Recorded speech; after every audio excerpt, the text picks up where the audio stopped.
کاٹنا، 3 واقعہ یاد آ رہے ہیں؟ حضرت ابراہیم کو آگ نے جلایا تھا یا اس آگ کو رب نے باغ بنا دیا تھا؟ دریا نے فرعون کو تو ڈبایا تھا، حضرت موسیٰ اور ان کے ساتھیوں کو ڈبایا تھا یا دریا نے راستہ دیا تھا؟ چھری نے ہر بار چھری نے کاٹا ہے، مگر حضرت ابراہیم کی وہ تیز کی ہوئی چھری جب حضرت اسماعیل کی گردن پر چلی تھی تو اس چھری نے کاٹا تھا یا رب نے اس چھری کو حکم فرمایا تو اس نے کاٹنے سے انکار کر دیا؟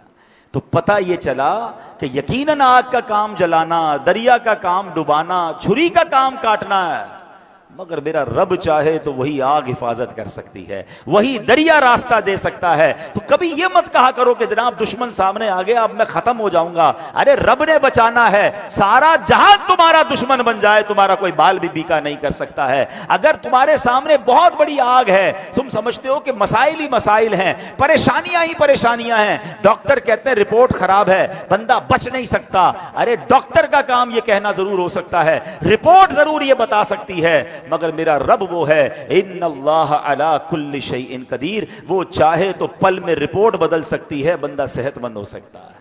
تو زندگی میں کبھی ڈپریشن میں نہ جایا کرو، مایوس نہ ہو جایا کریں کہ ڈیڈ لاک ہو گیا، ختم، دیر از نو چانس، نہیں، پھر تمہارا ایمان کدھر گیا، اللہ پر بھروسہ کدھر گیا؟ یہ قربانی کی داستان دیکھو نا، حضرت ابراہیم نے تو چھری پھرا دی تھی، مگر اب کیا ہوا؟ اب چھری نے تو کام نہیں کیا، اب آسمان سے جنتی مینڈا، جنت سے جنتی مینڈا بھیجا رب نے، اے جبرائیل جاؤ جنتی مینڈا لے کر جاؤ۔ جب جبرائیل امین وہ مینڈا لے کر آئے تو کیا ہوا؟ آپ ایک آواز لگاتے آئے، اللہ اکبر اللہ اکبر۔ حضرت ابراہیم تو بیٹے کے اوپر تھے، چھری پھرا رہے تھے، آپ نے دیکھا اوپر تو جبرائیل امین آ رہے ہیں، مینڈا لا رہے ہیں، آپ سمجھ گئے کہ میرا امتحان فنش ہو گیا، کہتے لا الہ الا اللہ واللہ اکبر۔ حضرت اسماعیل لیٹے ہوئے تھے تو انہوں نے دیکھا کہ چیپٹر کلوز ہو گیا، لگتا ہے ابو نے صدا لگا دی ہے، میرا بھی امتحان پورا ہو گیا، کہتے ہیں اللہ اکبر وللہ الحمد۔ ٹرائی ٹو امیجن، یہ جو تسبیح ہے نا یہ ویسے بھی پڑھتے رہا کریں، یہ 3 مبارک زبانوں سے ادا ہوئی ہے۔ the first part of that تسبیح، وہ ریسائٹ کس نے کیا تھا، وہ پڑھا کس نے؟ حضرت جبرائیل نے۔ درمیانی تسبیح پڑھی ہے حضرت ابراہیم نے، اور تسبیح کا آخری حصہ پڑھا ہے حضرت اسماعیل نے۔ اللہ اکبر، ان مبارک ہستیوں کی زبان سے یہ تسبیح جاری ہوئی ہے، اتنے مبارک موقع پہ جاری ہوئی ہے، اس تسبیح کی برکتوں کا عالم کیا ہوگا۔ تو آپ نے عید الاضحیٰ کے لیے گھر سے نکلتے وقت بھی یہ تسبیح پڑھنی ہے، واپس جاتے ہوئے بھی گھر سے تسبیح پڑھنی ہے، اور ان دنوں میں جیسے میں نے قرآن کی آیت آپ کو سنائی کہ ان معلوم دنوں میں اللہ کا خوب ذکر کرنا ہے، تو یہ ذکر اللہ کے مہینے ہیں، تو اس تسبیح کو جاری رکھیے۔ اب اس نیت کے ساتھ اس سینیریو کو نظر میں رکھتے ہوئے ذرا تسبیح پڑھیے اور اس کا لطف اٹھائیے۔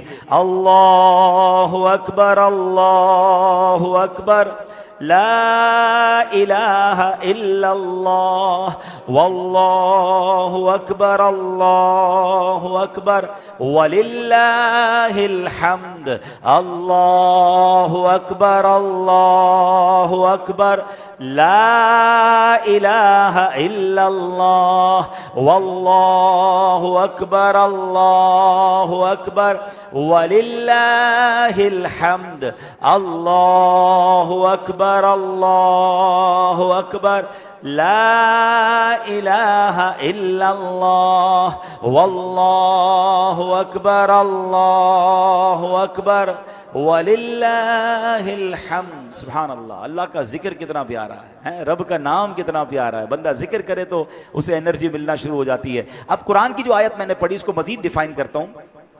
وَيَذْكُرُ اسْمَ اللَّهِ فِي أَيَّامٍ مَّعْلُومَاتٍ عَلَىٰ مَا رَزَقَهُم مِّن بَهِيمَةِ الْأَنْعَامِ، اور معلوم دنوں میں اللہ کے نام کو یاد کریں اس بات پر کہ اللہ نے انہیں بے زبان مویشیوں سے رزق دیا۔ اللہ اکبر، اس کے 2 معنی ہیں، ایک تو ان جانوروں سے، ان حلال جانوروں سے رزق ملا، اور یہ گوشت اللہ کی کتنی بڑی نعمت ہے، اس پر بھی اللہ کا شکر ادا کرنا ہے۔ اور اللہ کا یہ جو ایک اور کمال کی بات بتاؤں کہ علماء فرماتے جو جانور ہم بقرہ عید میں ذبح کرتے ہیں، نارملی ہم جو جانور کھاتے ہیں، جو مسلمان کھاتے ہیں، یہ سارے جانور بھی اللہ کا ذکر کرنے والے ہیں۔ علماء نے بڑی گہری بات کی، اب ذرا سنیے گا۔ آپ فرماتے ہیں کہ یہ جو علامہ ابن رجب حنبلی کی بات سنیے گا، وہ کہتے ہیں جو بندہ اللہ پاک کی اطاعت کرنے والے، ذکر اللہ کرنے والے، کثرت سے ذکر کرنے والے جانوروں کو ذبح کرے، پھر ان کا گوشت کھائے، پھر اس گوشت سے جو طاقت حاصل ہو اس طاقت کو گناہوں میں صرف کر دے تو اس نے گویا معاملہ الٹ کر دیا، یعنی شکر کی بجائے ناشکری کی۔ ارے ایسے بندے سے تو وہ جانور بہتر تھا جو ساری زندگی اللہ کا ذکر کرتا رہا اور اللہ ہی کے نام پر قربان ہو گیا، مگر اس کا گوشت کھانے والا اللہ کا ذکر کرنے والا نہ بن سکا۔ یہ غور کیجئے گا، قرآن کیا کہہ رہا ہے کہ اللہ کا ذکر کرو کہ جس نے تمہیں ان بے زبان جانوروں کے ذریعے رزق دیا۔ تو یہ وہ جانور ہیں کہ جب ان کو کھائیں تو نیت یہ ہو قربانی کے دنوں میں بھی اور اس کے بعد بھی کہ اس حلال گوشت کو کھانے کے بعد جو انرجی ملے گی، جو طاقت ملے گی، وہ طاقت میں نے اللہ کے ذکر پر، نمازوں پر، عبادت پر، نیکی کے کام پر صرف کرنی ہے۔ مگر بدقسمتی سے ہوتا یہ ہے کہ اتنے مبارک دن قربانی تو کرتے ہیں مگر ان دنوں میں نمازیں ہو رہی ہیں۔ ارے بھائی بس وہ قربانی کر کے تھک گیا تھا، کسائی تھوڑا لیٹ آیا تھا اس لیے سو گیا تھا تو ظہر اور عصر کی نماز چلی گئی، رات دوستوں میں چلا گیا تو عشاء کی نماز چلی گئی۔ ارے یہ دن تو ذکر الہی کے تھے، یہ دن تو سجدہ کرنے والے تھے۔ اللہ نے اتنی بڑی نعمت آپ کو دی ہے، حلال ذکر کرنے والوں کا جانور کا گوشت کھا کر بھی ذکر الہی کرنے والے نہ بنے ہیں۔ اب ہوتا کیا ہے، گوشت تو جانور کا کھا رہے ہیں، حلال جانور کا، قربانی کا کھا رہے ہیں، اور اس سے طاقت مل رہی ہے تو کیا کر رہے ہیں، چلو بھائی سنیما چلتے ہیں، چلو بھائی حرام کام کرنے، پارٹیز کر رہے ہیں، وہ کام کر رہے ہیں جو اللہ کو ناراض کرنے والے ہیں۔ اپنے اور اپنے رشتہ داروں کو، دوستوں کو کھانا کھلانا کوئی منع نہیں ہے، آپ کھلائیں، گھر پہ بلائیں، اچھی بات ہے، مگر نمازوں کے وقت میں نماز پڑھیں، حرام کام نہ کریں۔ تو یہ بات یہ قرآن کی آیت میں بتا رہی ہے کہ شکر ادا کرو۔ اور پھر یہ بھی علماء نے فرمایا اس کا ایک معنی یہ بھی بنتا ہے کہ اللہ نے یہ جانور تمہارے قابو میں کیسے دیے ہیں۔ واقعی آپ دیکھیں اتنا بڑا جانور، 10 سال کا بچہ رسی لے کر چلتا ہے، جانور چلنا شروع کر دیتا ہے، کتنا ایزی ٹو ہینڈل کر دیا۔ اگر یہ جانور خوخوار ہوتے، یہ اتنے بڑے بڑے بیل، یہ گائے، یہ ہمیں اٹھا کے کدھر پھینک دیتے۔ ہر گھر میں جانور بندہ ہے، ہم خود جا کے کوئی گڑبڑ کرتے تو حادثہ ہوتا ہے، ورنہ لاکھوں جانور اسموتھلی ذبح ہو جاتے ہیں۔ یہ کتنی بڑی اللہ کی نعمت ہے، یہ اللہ نے ہمارے لیے مسخر کر دی ہے، ایزی کر دیا ہمارے لیے۔ چھوٹے چھوٹے بچے جانور کو لے کے گھوم رہے ہوتے ہیں، احتیاط کرنی چاہیے، مگر جو قرآن کہہ رہا ہے کہ اللہ کا شکر ادا کرو، ذکر کرو رب کا، جن نے بے زبان جانور تمہارے اختیار میں دیے، تمہارے قابو میں دیے، ان کا جناب گوشت کھانے کو دیا۔ بلکہ یہاں تک اب تو سائنس کہتی ہے کہ یہ جو گوشت ہے، کچھ لوگ ہوتے ہیں جو ویگن ہوتے ہیں، جو بالکل ویجیٹیرین ہوتے ہیں، گوشت بالکل نہیں کھاتے، اب سائنسدان جا کے بتاتے ہیں کہ وٹامن بی، وٹامن ڈی اور وٹامن 12 یہ سب سبزیوں سے حاصل ہو ہی نہیں سکتے۔ نو ڈاؤٹ سبزیاں بڑی فروٹفل ہوتی ہیں، بڑی ہیلدی ہوتی ہیں، مگر یہ گوشت جو ہے یہ بھی انسانی جسم کے لیے ضروری ہے، اور اللہ کریم نے یہ ان قربانی کے دنوں میں ہمیں الحمدللہ وافر مقدار میں دیا۔ تو بہرحال میرے پیارے اسلامی بھائیوں، باتیں تو بہت ساری ہیں مگر یہ دن خاص ذکر الہی کے دن ہیں۔ ایک بار نبی پاک علیہ الصلوۃ والسلام کے دربار میں ایک محفل سجی ہوئی تھی، صحابہ کرام حاضر تھے۔ ایک صحابی نے عرض کی، یا رسول اللہ صلی اللہ علیہ وسلم، راہ خدا میں لڑنے والوں میں زیادہ عظمت والا کون ہے؟ پیارے آقا علیہ الصلوۃ والسلام نے فرمایا، اکثرہم للہ ذکرا، یعنی جو اللہ پاک کا ذکر کثرت سے کرتا ہے وہ زیادہ عظمت والا ہے۔ صحابی رسول نے دوسرا عرض کیا، یا رسول اللہ روزہ داروں میں سب سے زیادہ افضل کون ہے، عظمت والا کون ہے؟ مثلا 100 افراد ہیں، 100 نے ہی روزہ رکھا ہے، ان 100 روزہ داروں میں افضل کون ہے؟ فرمایا اکثرہم للہ ذکرا، یعنی جو اللہ کی راہ میں، اللہ کی بارگاہ میں زیادہ ذکر کرنے والا ہے وہ زیادہ عظمت والا ہے۔ صحابی رسول بار بار یہ سوال کرتے رہے، الگ الگ عبادت کا سوال کرتے رہے، ہر عبادت کے جواب میں یہ ملتا تھا کہ ان میں عظمت والا افضل وہ ہے جو جناب زیادہ ذکر والا ہے۔ یعنی زکوٰۃ دینے والے بہت سارے ہیں، ان تمام زکوٰۃ دینے والوں میں افضل کون؟ وہ زیادہ ذکر الہی کرنے والا۔ حج کرنے والے لاکھوں ہیں، ان حاجیوں میں سب سے افضل کون؟ فرمایا زیادہ ذکر کرنے والا۔ کرتے کرتے جب سب سوالوں کا نبی پاک نے ایک ہی جواب ارشاد فرمایا تو اب کیا حضرت کیا کہتے ہیں؟ حضرت ابوبکر صدیق کہتے ہیں، حضور، حضرت ابوبکر صدیق حضرت عمر کو کہتے ہیں، اے عمر، یوں تو ذکر اللہ کرنے والے ہی ساری بھلائیاں لے جائیں گے، نبی پاک تو ہر بندے کے جواب میں یہی کہہ رہے ہیں۔ سبحان اللہ۔ تو معراج کے دولہا امام الانبیاء صلی اللہ علیہ وسلم نے فرمایا، اجل ہاں ابو بکر، بات ایسی ہی ہے جو جتنے اپنے جانور کے گوشت کے 3 حصے کریں، ایک اپنے لیے، ایک رشتہ داروں کے لیے اور ایک غریب مسکینوں کے لیے۔ گرمی کے دن ہیں، گوشت تقسیم کرنا ہے تو جلدی کر دیجئے گا۔ بعض اوقات ہم اتنی دیر کے بعد پہنچاتے ہیں کسی کو کہ جناب وہ گوشت ہی خراب ہو چکا ہوتا ہے، تو ضائع بھی نہ ہو، اس کا بھی اہتمام کریں۔ ہمارے شیخ طریقت امیر اہل سنت، فاؤنڈر آف دعوت اسلامی، ایک بڑا کمال کا مشورہ دیتے ہیں کہ جن کو اللہ نے نوازا ہے، جن کے گھر میں کئی جانور ہوتے ہیں، وہ یہ کیا کریں کہ گوشت دینے کی بجائے اگر اپنے کچھ ملازمین یا رشتہ داروں کو ایک ایک جانور ہی دے دیں، یعنی بکرے دے دیں، یا جو اللہ نے آپ کو حیثیت دی کہ بھئی یہ میں اپنے والد کے ایصال ثواب کے لیے کرنا چاہتا تھا، آپ اپنے گھر لے جائیں، وہیں قربانی کریں۔ آپ بلیو کریں وہ جو لیول آف خوشی ہوگی، ان کے بچوں نے پہلی بار اپنے گھر میں کوئی جانور دیکھیں گے، وہ خود قربانی کریں گے، ان کو کسائی کے پیسے بھی دیں، چارے کے پیسے بھی دیں کہ جاؤ آپ جا کے خود قربانی کر کے اپنے رشتہ داروں میں بانٹ دیں، تو وہ جو خوشی کا لیول ہے وہ کچھ اور ہوگا۔ اس بار تو چونکہ ٹائم کم ہے، کل عید ہے، جو ویسے کر سکیں آئندہ سال کی ایک اور نیت کریں۔ جن کو اللہ نے نوازا ہے، مثال کے طور پہ گھر میں اگر 5-7 جانور ہوتے ہیں، میں ویسے میرے گھر والے ایک آدھے جانور کا گوشت کھاتے ہیں، تو باقی 4 جانور ڈسٹریبیوٹ کر دیں غریبوں میں، رشتہ داروں میں، ان لوگوں کے گھروں میں جن کے گھر میں قربانی نہیں ہوتی۔ بلکہ آئندہ سال تو یہ کریں کہ پہلی ذو الحجہ سے پہلے انہیں پیسے دیں کہ جاؤ جانور بھی تم خرید کے لاؤ۔ ان کا جو جانور خریدنے کے لیے جانے کی خوشی ہے، اپنے بچوں کے ساتھ وہ جانور خریدیں گے، جانور آئے گا تو 10 دن کھلائیں گے، 10 دن ان کے بچے کھیلیں گے، اللہ اکبر، ان کے آنکھوں میں جو خوشی کے آنسو ہوں گے وہ سب برکتیں آپ کو ملیں گی۔ تو اس طرح بھی خوشیاں بانٹنے کی کوشش کی۔